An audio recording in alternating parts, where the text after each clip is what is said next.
Bienvenidos amigos, bienvenidos a este programa de Curiositats TV dentro de vuestra radio preferida, de Hit Radio Barcelona. Un programa de historia que seguramente hará que veáis esta de una forma totalmente diferente a la que os han explicado. Y hoy seguimos con el tercer capítulo de 3 de los secretos del Vaticano. Os explicaremos los 4 últimos secretos de estos 3 programas que descubriremos hoy, y lo haremos con la penitenciaría apostólica, lo que es la cárcel del Vaticano, que es un tribunal secreto que investiga los llamados delitos atroces, y se supone que se fundó en 1179 y se mantuvo secreto hasta el año 2009. La penitenciaría apostólica, aunque podríamos pensarlo, no era un lugar de detención ni una especie de prisión de la Iglesia, ni tampoco un lugar donde van habitualmente las personas a confesarse para reconciliarse con su Dios. Es el órgano más antiguo de la curia romana y el primero de los tribunales apostólicos, y su labor es exclusivamente en la relación entre el Dios y el pecador. Este tribunal, también denominado el de la misericordia, desempeña una labor puramente espiritual. Por tanto, su fin es el de facilitar a los fieles el camino de la reconciliación con Dios y con la Iglesia. Eso es, para la Iglesia, la conciencia de qué es la reconciliación. Una de las competencias que realiza ese tribunal es juzgar los delitos para la excomunión: profanación de las sagradas especies eucarásticas, violación directa del secreto sacramental, absolución del cómplice de un pecado contra el sexto mandamiento o agresión física a la persona del romano pontífice y consagración de un obispo sin mandato pontificio, a la que se han reunido recientemente la ordenación de una mujer. Solo el Papa puede conceder la absolución de las personas llevadas a este tribunal.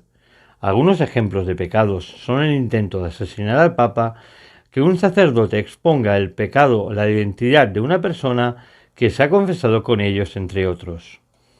El Papa actúa como jefe de este tribunal, llamado penitenciario mayor, y puede ofrecer la absolución o dejar que se mantenga la excomunión. Normalmente, estos juicios son los hechos con credenciales falsas para proteger la identidad de los acusados. Y ahora, de los papas, de la cárcel del Vaticano o de esas excomuniones, nos vamos más allá de fuera de nuestras galaxias. Sí, como lo están escuchando ustedes, nos vamos fuera de nuestro querido planeta azul, nos vamos fuera de nuestra Tierra.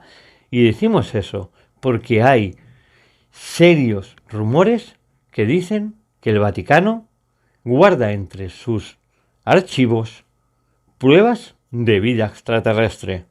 Y vamos a argumentarlo de la siguiente manera.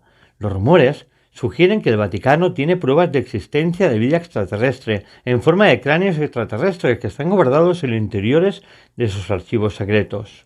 En la Santa Sede, al lado de la Biblioteca Apostólica y junto al norte de la Capilla Sixtina, se encuentran esos archivos tan famosos llamados archivos secretos del Vaticano. Son sin duda los documentos históricos más increíbles y misteriosos y secretos que existen en todo el mundo. Y también, hoy en día, se almacenan y custodian en 33 kilómetros de estanterías con más de 35.000 volúmenes y 12 siglos de historia. El secretismo en torno a dichos escritos ha dado la luz a múltiples teorías de la conspiración. La más extendida es que alguno de los archivos es referente al mundo alienígena. Hasta 1881 nadie tenía acceso a ellos, ni siquiera los estudios del cristianismo. Fue entonces cuando el Papa León XIII los sacó a la luz para los investigadores. Algo que seguramente desconocéis es que el Vaticano posee un observatorio astronómico desde el año 1578 y se construyó en el siglo XVI, cuando Gregorio XIII mandó construir la Torre de los Vientos en el Vaticano y la llenó de astrónomos y matemáticos.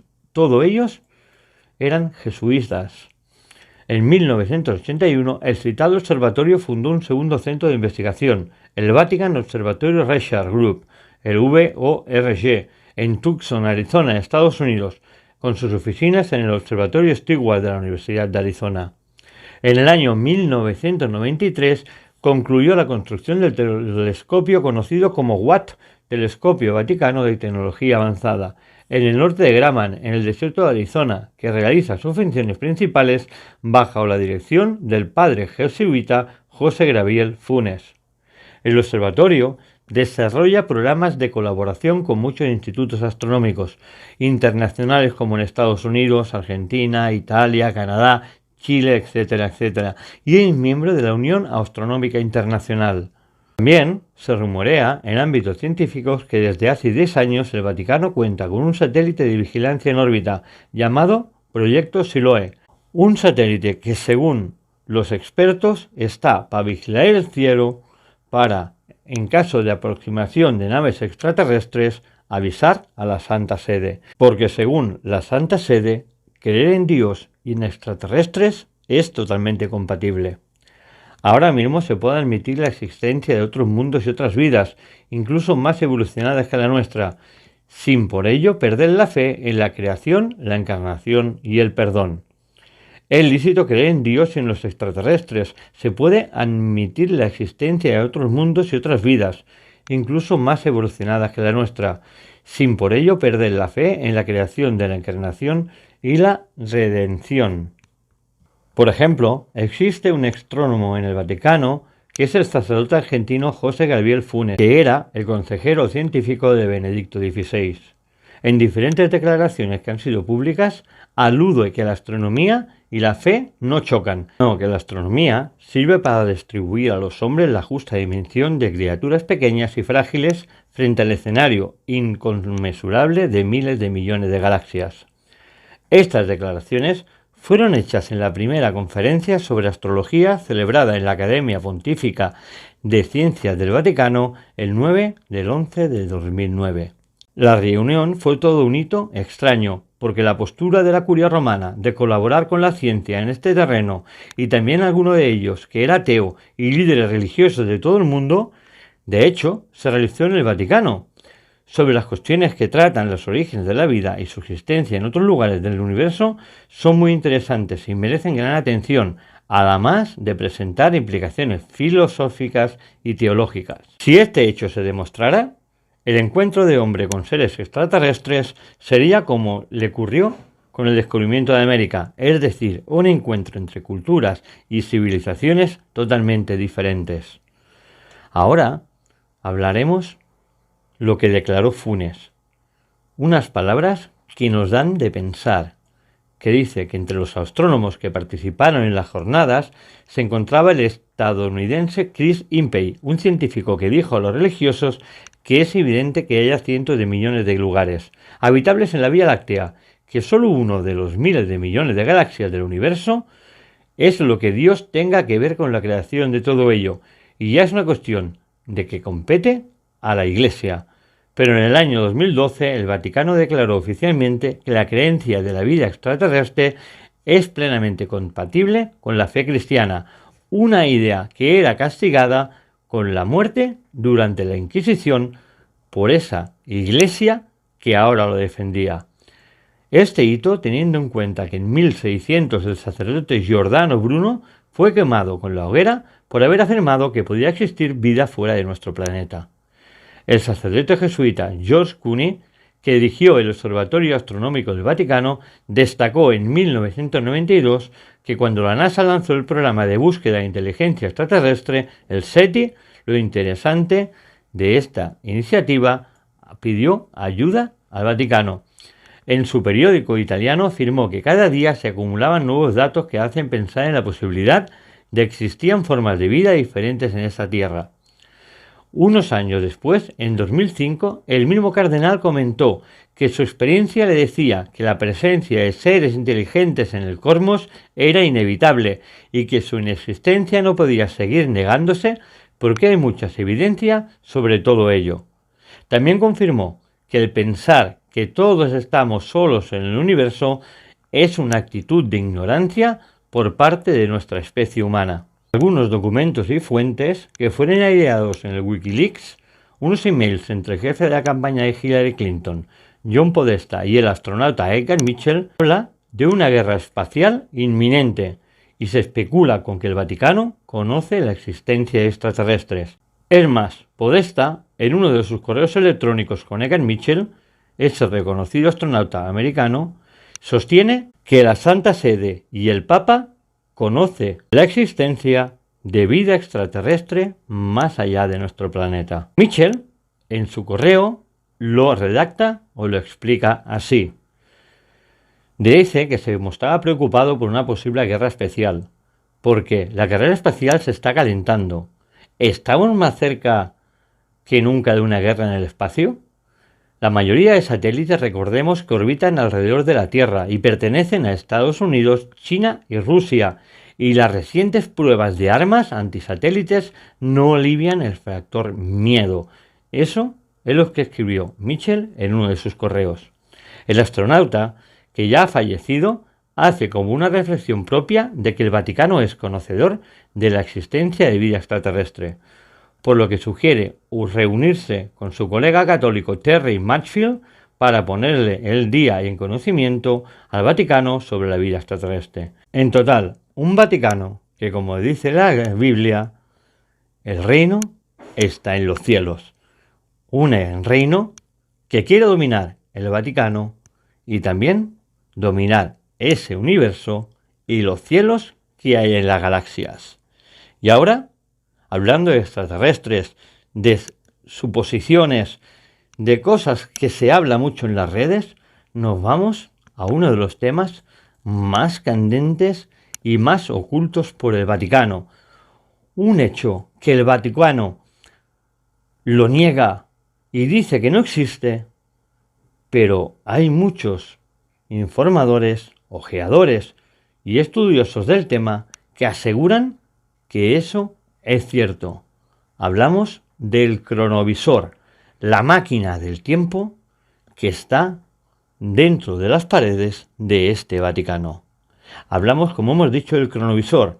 No es un nombre de un arma de Star Trek o una nave de Star Wars. Es una de esas historias que la Iglesia tiene entre sus paredes y que todos hemos tenido o soñado tener entre nuestras manos alguna vez. Claramente, la existencia del cronovisor nunca ha sido comprobada, pero se dice que tiene la habilidad de mostrar el pasado y el futuro. Y un libro de 2002, escrito por el sacerdote del Vaticano François Brain, dice que es mucho más que una simple historia.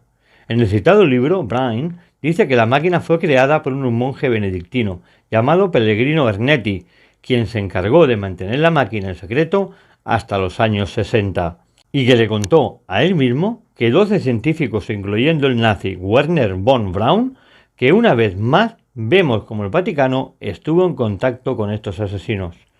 El famoso físico Enrico Fermi, ganador del Premio Nobel de Física en 1938, trabajaron con él en el proyecto del cronovisor, que ayudó a los científicos a documentar algunos de los eventos más importantes de la historia y que supuestamente podía validar algunas de las creencias más antiguas de la Iglesia. El libro que escribió Braun tiene por título El nuevo misterio del Vaticano. En él se narra cómo conoció al padre Ernetti mientras viajaba en un barco en el Gran Canal de Venecia sobre los años 60. Ernetti y él eran fanáticos de la historia, así que los dos hombres comenzaron a hablar y el tema pasó a la ciencia, y el sacerdote eventualmente le dijo que tenía forma de probar los eventos de lo que se habla en la Biblia. Fue entonces allí donde Ernetti supuestamente le reveló que trabajó con Fermi y con el científico Ignazi, que jugó un papel importante en la misión para llevar el primer hombre a la Luna. También creó un aparato con 3 antenas creadas con un metal misterioso que captaba ondas de luz y sonido en todos sus espectros. Según Ernetti, el aparato podía ser dirigido a una época específica para que el equipo pudiera ver a través de una pantalla y mostrar las imágenes, mientras que el aparato capturaba el vídeo para que se pudiera ver y estudiar el resguardo de los espectros. No era exactamente una máquina de tiempo, más bien una especie de ventana al pasado que simplemente les permitía observar lo que había sucedido miles de años atrás. A mi parecer podría sonar como una locura. Imagino la escena sin cronovisor en un canal y hablando de máquinas de películas de ciencia ficción. Según Leonardo Ernetti, el aparato les permitió observar uno de los momentos más importantes de la Biblia. Este sacerdote contó que fue testigo del discurso de Marco Tulio Cicerón ante el Senado romano en el año 63 a.C. Le aseguraba que le sorprendieron sus gestos, su entonación. ¡Qué poderosos eran! ¡Qué vuelos de oratoria!, decía el cura. Además de que aseguró haber observado la crucifixión de Cristo y muchos otros eventos que marcaron el cristianismo, incluyendo la fundación del Imperio Romano. Con el paso de los años, después de este encuentro entre el autor del libro y el sacerdote, apareció un periódico italiano, La Domenica del Corriente, un artículo que decía: una máquina que fotografía el pasado finalmente ha sido inventada. ¿Dónde usaban las historias de Arnetti para hablar sobre la máquina que se decía que estaba oculta en algún lugar del Vaticano? En ese artículo, que apareció en 1972, se publicó una foto que supuestamente mostraba el cronovisor y que el sacerdote había sido testigo de la última cena y que incluso tenía una fotografía en la que se mostraba en esa escena. Ernetti murió en 1994, pero toda su vida mantuvo que el cronovisor era real y que fue escondido por órdenes del Vaticano en un intento de proteger la máquina y evitar que cayera en las manos equivocadas. Poco antes de morir, Ernetti escribió: el Papa Pío XII nos prohibió revelar cualquier detalle sobre este dispositivo porque la máquina era muy peligrosa. Puede restringir la libertad del hombre. Archivos secretos, máquina del tiempo, naves espaciales, ocultas, códigos secretos, mitos o realidades que, aunque no haya evidencia científica, toman mucha fuerza. ¿Podremos alguna vez confirmarlos? ¿O seguiremos creando contenidos de ciencia ficción? ¿Ustedes qué creen? ¿Creen verdaderamente que el cronovisor existió? ¿Creen que realmente el padre Arnetti estuvo en la última cena, en la crucifixión de Dios y en ese discurso romano? ¿Y que formó parte también de la creación de Roma? Que cada uno piense lo que quiera. Nosotros desde aquí, simplemente a través de las ondas de aquí de Curiositats TV y Radio Barcelona, hacemos que esta documentación que tenemos y hemos estudiado les llegue a ustedes. Y ahora nos vamos de viaje y nos vamos juntamente con los conocidos templarios y sus famosas transcripciones. Y lo haremos empezando a hablar de un elegante estuche de piel y que al precio de 5.900 euros los archivos secretos del Vaticano han puesto a disposición de los pocos privilegiados que lo podían adquirir, que era la verdadera historia del proceso que supuso el fin de la Orden de los Templarios. Uno de los grandes juicios de la historia, el Procesus contra Templarios. Un ejemplar, número 800, que fue regalado al Papa Benedicto XVI. Pero el prefecto del Archivo Secreto del Vaticano, Sergio Pagano, dejó claro que esta publicación no revela nada, ya que todos estos documentos eran ya conocidos. No eran exclusiva y tampoco se pretende rehabilitar a los templarios. El proceso contra templarios contiene el folio de Chillón, un pergamino de 70 centímetros de largo y 58 de ancho, olvidado durante años en los archivos secretos del Vaticano y descubierto por primera vez en el año 2001. El pergamino, fechado en el castillo de Chinon, Francia, sede de los juicios de 1308, se puede consultar en las páginas web de la Biblioteca Vaticana. Aunque de nada sirvió la absolución papal, porque Felipe el Hermoso consiguió en 1312 el Concilio de Vienne decretara en la práctica la disolución de la orden y el 18 de marzo de 1314 Molay y los suyos acabaron quemados en la hoguera. El pergamino, omitido por la comisión papal, formada por 3 purpurados, dice así su comienzo: en el nombre de Dios, amén. Nosotros por misericordia divina, cardenales Berijario, Archileo y Landolfo, comunicamos a quien vea el presente y público documento lo que sigue. El documento, o manuscrito, revela, ante las fuertes acusaciones de Felipe el Hermoso, el mismo pontífice, que ordenó a los dichos cardenales interrogar a uno por uno de los templarios. El documento recoge la petición del Papa Clemente V de absolver a Jacques de Molay y sobre todo niega las acusaciones de traición, herejía y sodomía que crearon la leyenda negra de los miembros del Temple, aunque de nada sirvió la solución. En este folio se comprueba que el Papa Clemente V dio la absolución al gran maestre del Temple, Jacques de Molay, y a sus hermanos de la Orden. También aparece que el pontífice les permitió además recibir los sacramentos cristianos y a ser acompañados de un capellán hasta los últimos momentos de su vida, cuando fueron quemados en la hoguera. Ahora, después de los 700 años ocultos, el Vaticano presentó el pasado 25 de octubre la edición de estos documentos. El pergamino, descubierto por la investigadora Bárbara Freil en los archivos secretos del Vaticano, ha revelado lo que fue una intriga auspiciada por el rey Felipe IV de Francia para quedarse con la ingente fortuna de los templarios. El Papa Clemente V disolvió en 1312 la Orden del Temple, debido al compromiso adquirido con el rey francés, quien le debía mucho dinero a los templarios, y a pesar de que 4 años antes, en 1308, el pontífice había absuelto a estos caballeros de las graves acusaciones de herejía o sodomía que habían sido vertidas sobre ellos. En fin, amigos, 4 secretos que hemos desvelado aquí de la Iglesia Católica, de ese ciudad o ese pueblo o ese país llamado Vaticano, de la curia romana y cristiana, en el cual los papas esconden vestigios del pasado y también documentos que, si salieran a la luz, igual podrían acabar con la fe o con lo que ellos defienden. Una curia cristiana que hemos desvelado aquí durante estos 3 programas dedicados a misterios dentro del archivo secreto del Vaticano, que os hemos mostrado con la máxima humildad y transparencia desde aquí, desde Curiosidades Televisión, en Hit Radio Barcelona. Y ahora, amigos, un servidor, David Flor, se despide de vosotros y agradece a toda la gente que hace posible este programa dentro de Hit Radio y que hace que esto sea posible, y también a todos los que nos seguís. Hasta la próxima semana y no recordéis que os quiero. Hasta luego, amigos.